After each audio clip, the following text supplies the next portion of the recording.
In this video, we're going to be doing a power jack repair on a Dell B130 laptop. First thing I want to do here is check the power adapter cord, make sure the cord is okay. A lot of times cords come in and they could be frayed, they could be bent, the pins could be messed up. So I take the voltmeter here and I set it to 20 volts because typically a laptop power adapter is 18 volts. And you're going to see I take the black tip and I put it on the outside of the pin, and I take the red tip and I put it on the inside of the pin, and I'm bending the cord around here to make sure that it's making a connection. You can see it was 19 volts, and that's correct, so we know the cord is okay at this point. The outside of the tip of the power adapter is usually negative, which is black, and the inside is usually positive, which is red, so that's why I did it that way. Now I'm testing to see if I jiggle the cord around in here, does it actually make the laptop go on or give it power? I want to just determine if it really is the power jack that's bad or not. And I'm bending and bending and it's still giving it no power. Now I know the power adapter is good, so therefore it's telling me that the jack is bad in the laptop, or it could be another motherboard problem. So we're going to open it up and see what's going on in there.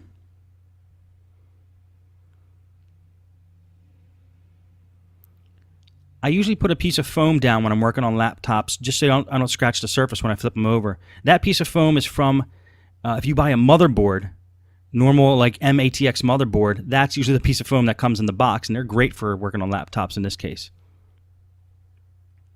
Now what I want to do is start taking out components. Like you see, I just pulled the battery out.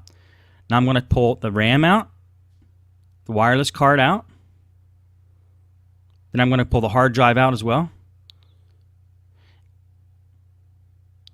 Now, the reason I do this is I want to get everything out of the way. See, I'm going to be working on the motherboard. So anything that's attached to the motherboard or touching the motherboard that's going to be loose, I want to get it out. So the first thing I do when I do a power jack repair is I just take all the components that I can out of the computer. Now, in this case, there's a little flap there. You see, I lifted that flap up. It revealed the heatsink, which sits on top of the processor, so I could take that off as well. Sometimes you can't get to the heatsink until you open up the laptop all the way.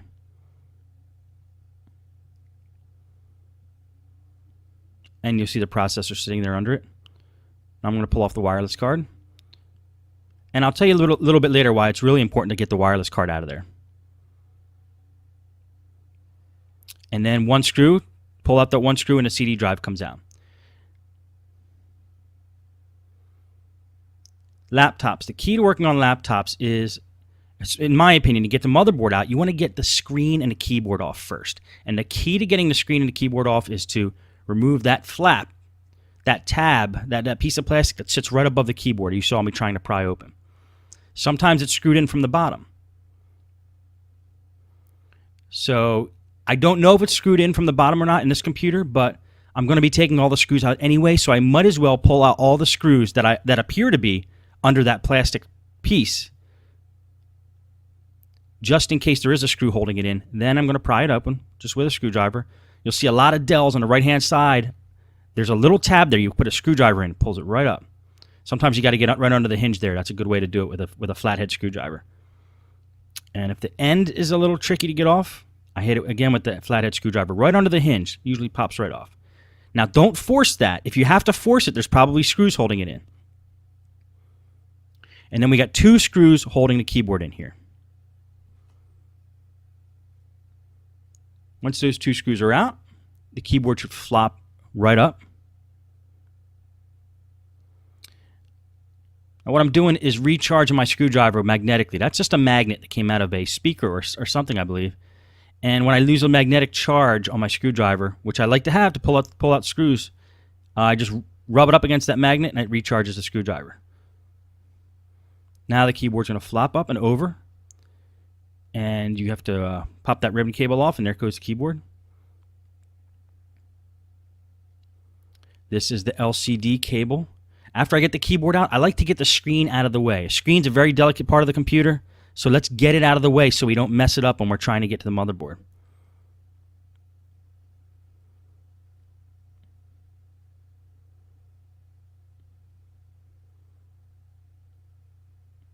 So you want to pull out any connectors that are attached to the motherboard. This could be ribbon cables, this could be battery connections, this could be like trackpad connections, which I'm pulling out here. You don't want any of those ribbon cables attached to the motherboard, because when we pull the top plate off, those ribbon cables might rip if they're still attached. Now, in this particular computer, it's a little out of the frame. Okay, we're going to put it in. There's 2 screws holding the monitor in. These screw right into the hinges, and it keeps the monitor screwed right into the hinges.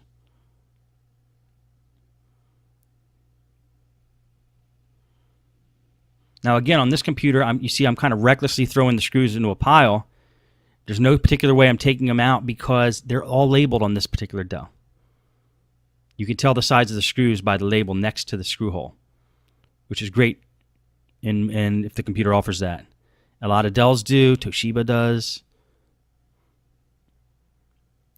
And so now that the screen's off, we're just going to start unscrewing every screw that's holding the top plate on and the bottom plate on, because we want to get to that motherboard.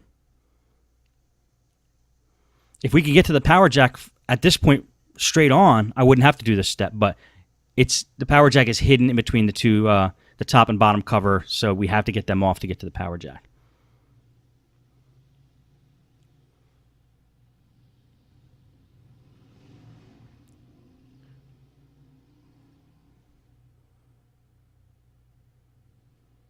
Now I'm just pulling every screw, every place I see a screw hole, I'm taking that screw out of the bottom case.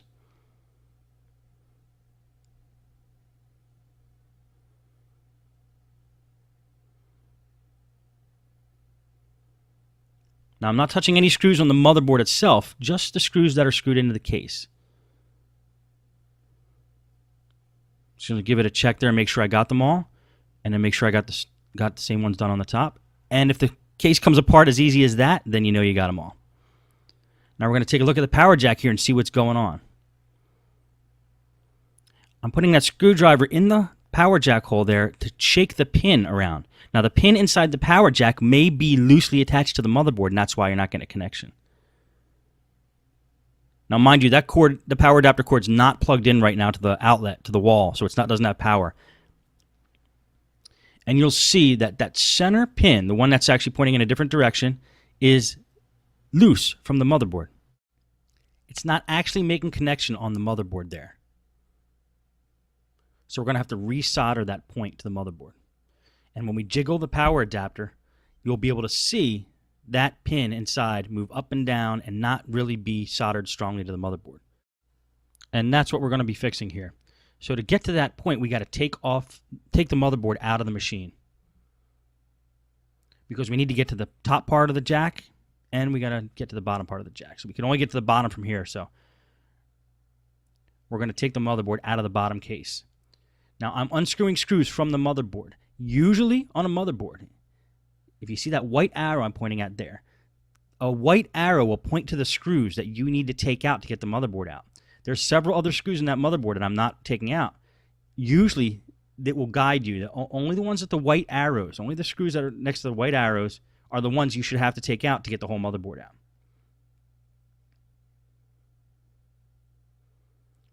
So you'll see I didn't need to take the fan off or the PCMCIA slot or a couple other things, just because I followed the white arrows and just took those 4 or 5 screws out that kept the motherboard in. Now that the motherboard's out, we're going to operate here. We're going to fix that power jack using a special technique that I do. But first, since we got the motherboard out, we're going to hit it with some compressed air. That was time-lapsed right there. I actually took it outside and I blew all the air out. There's a lot of dust that accumulates in that fan, and now that you have access to it, you might as well take advantage of that and just blow it out.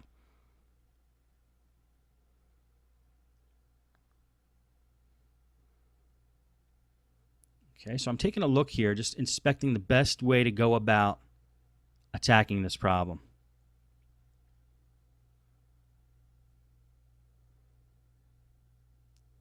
And I'm just going to get some materials here, like a soldering iron. That's just a typical 15-watt Radio Shack soldering iron that I'm using. And I'm going to pull some other tools out here. I'm going to get a file. And the first thing I'm going to do is I'm going to file off a spot on the motherboard where I can reattach the power jack. See, what we're going to do is a technique that I like to do where I use a wire to reattach the power jack to the motherboard. I use a wire because it has flexibility and it won't be as brittle as attaching the actual pin from the power jack straight to the motherboard. They have a tendency, if it breaks once, it's going to have a tendency to keep breaking.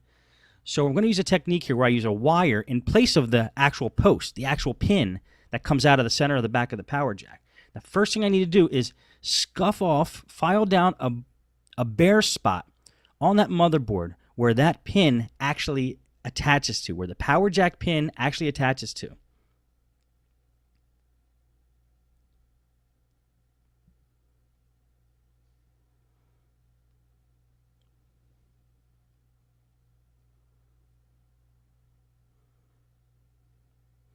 Okay, now that that's filed down, I'm also going to attach a pin right to the back of the power jack. And then I'm going to wrap that wire from the pin down to the other underside of the motherboard and solder it at both ends. Now I'm filing this down. The reason I file it is so the solder will stick. I want to make a good solder connection because I don't want this ever to break again.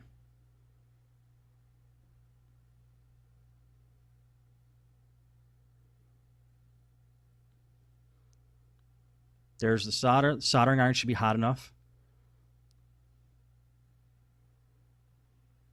Now, I'm not a soldering professional, so my techniques might not be by the book, but they work for me, and that's why I'm going to show you what I do.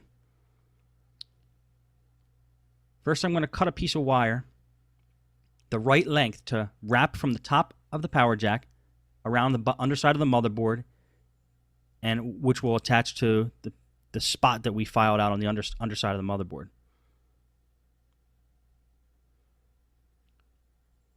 And that length of wire should do it. Now what I'm going to use here is a little device called Helping Hands I got at Radio Shack. It's actually missing one of its alligator clips, so it's actually a helping hand, but it'll work for what we're doing. And all it does is it allows you to hold things while you work on them. It's like an extra set of hands. Okay, what I did there with the helping hand was solder both ends of that wire, which I didn't catch on film, but I'll show you afterwards. And then I just put a dab of solder on the back of the power jack there, on that spot I was filing, right at the back of the power jack, that pin. It's the positive point. The whole outside of that power jack, the metal on the outside, is negative. That's ground, your ground connection. And my hand's in the way, but you'll see the finished product. I will hold it up to the camera. I just soldered that wire to the back of the power jack. And then I bent it around the underside of the motherboard. And now I'm going to solder it to the point that we filed down on the underside of the motherboard. Now that point on the underside of the motherboard, which right now I'm attaching, I'm just putting a little drop of solder on it. And then I'm going to just take the wire, which also has solder on the end of the wire already, which I did with the helping hands. I'm just going to melt that point onto the point of the motherboard where I just dropped a piece of solder. Now that point on the motherboard that we filed earlier, you need to make sure that that point is the exact spot that the pin from the power jack actually connects to on the motherboard. You can't just connect it to any spot on the motherboard. It has to be, you have to find out where that pin on the power jack goes to on the motherboard, and then you have to attach the solder or the wire to that point, which you'll see right there. Now I'm going to freeze frame that. Now notice that wire is attached to the motherboard right where that pin comes through the underside of the motherboard. It's essentially the same contact point. That's very important. You could tell it's the same contact point because of the light green color. Well, now that that's connected, and we tested with the pliers to make sure it was a strong connection, the soldering is essentially done. Give it a little tug, make sure it's secure. And you'll see that basically what we're doing here is bypassing the pin for the power jack with the wire. It's better to use a wire, in my opinion, because of the flexibility, like I said before.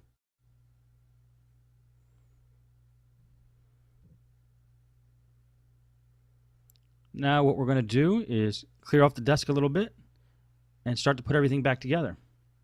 Put the soldering iron away, put the helping hands, wires away, files away. Now that you have the motherboard out, hit it with some compressed air. Now's your chance to make sure the motherboard is clean. It's fully exposed. You might as well take that opportunity and clean it up a little bit.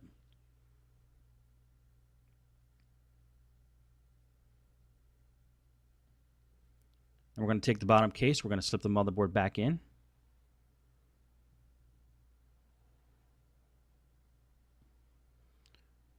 Take out my trusty paintbrush here and just paint the dust off of the... It's just a bare paintbrush, never been touched by paint. And we're going to just take the dust off of the bottom case with the paintbrush.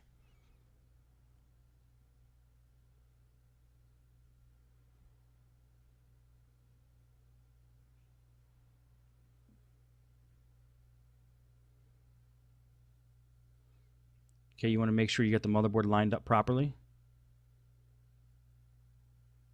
And if you notice anything else on the motherboard that you need to do before you put it in, now's the time.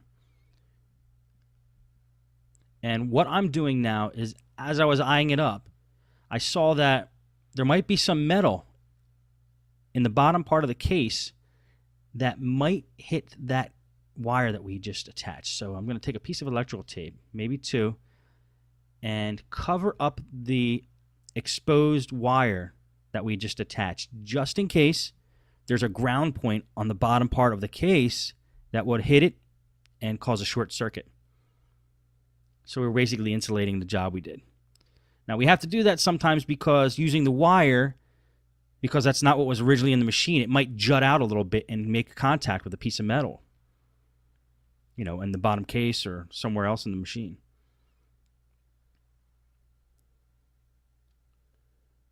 Make sure you get it in exactly right. It should fit in exactly right. There shouldn't be any points that are forced upwards or bent. It should fit in perfectly.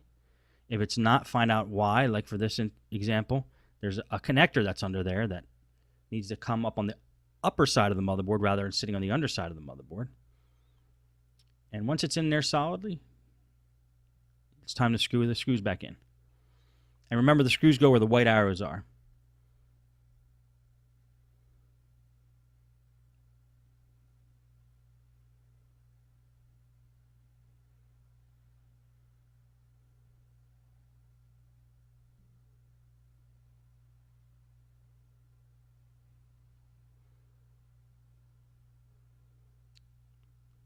Okay, we're going to make sure all the screws are in. I'm just being very careful here. This is the point where you have to be careful. You're using all the original screws. So when you get the whole thing back together, you're not left with some stray screws, which has happened to me often in the beginning.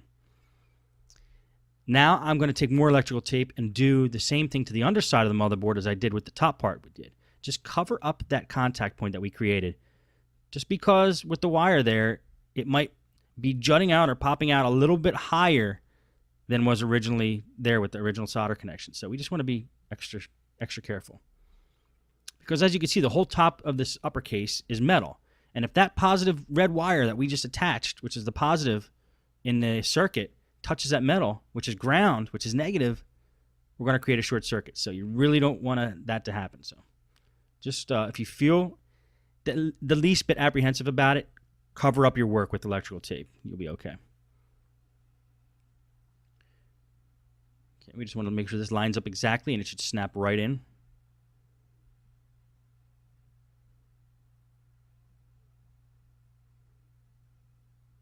I'm going to pull that one wire through, which is actually the wireless card wire.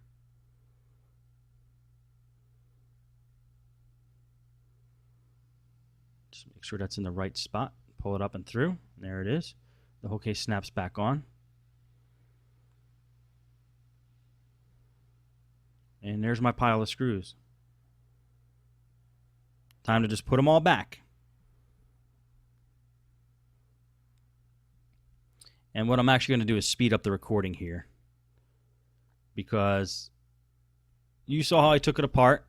Use the same screws to put it back together. You don't need to watch it in real time. It will probably get a little boring. And very important, as you can see what I was doing there, attach all the ribbon cables that you unattached in the beginning. Like the ribbon cable that goes to the touchpad. That needs to attach to the motherboard. And any other ribbon cables that are there.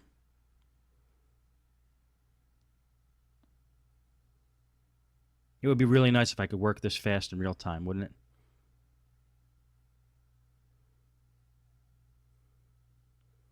Put the heatsink back on. Now I screw the heatsink in a cross pattern, like you're putting on a tire. You don't want to put too much pressure on one side of the heatsink and hurt your processor. So put it on a couple turns here, a couple turns there, just like you're putting on a tire. That's how I put heat sinks back on the processors. Put your wireless card in, put the hard drive in, put the RAM back in, put the covers back on, and we're almost done here.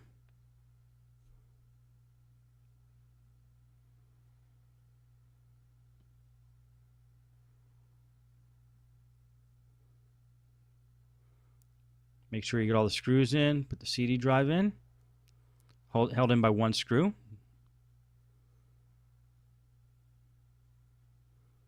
Get the screen back on. Attach the LCD cable, attach the wireless card cable, which is basically an antenna that usually, the screen usually has an LCD cable and the wireless card cable coming through it. And that wireless card cable goes to the top of the screen to provide an antenna. Attach all the ribbon cables.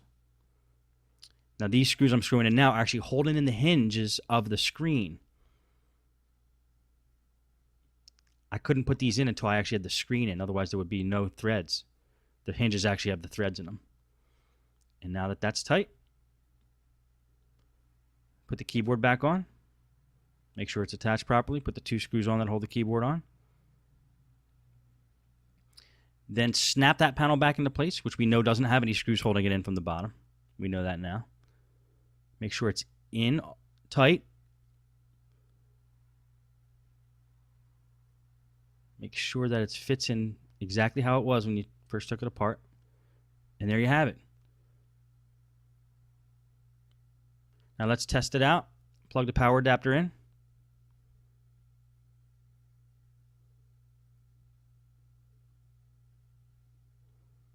Before we do that, it's actually a good idea to test if there's a short circuit in your work before you plug the power adapter in, because you don't want to mess anything up. So I'm taking the red there, I'm attaching it to the center pin of the power jack, and that black connection is actually hitting a ground point on the other side of the computer, which you can't see. And if I hear a beep on my power meter, that will indicate a short circuit, and then I know I did something wrong. I have to take the whole thing apart. It would have been smart to test this before I put the whole thing back together, but I'm getting cocky now in my work, so sometimes I put it all together knowing that it's just going to work. Plug the power adapter in, and we're going to take a look down at the bottom left-hand corner of the screen there. You're going to see that the light comes on. It powers on. This is with no battery, so we know that it's working.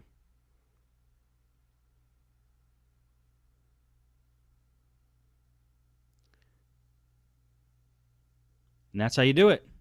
A power jack repair on a Dell B130 laptop.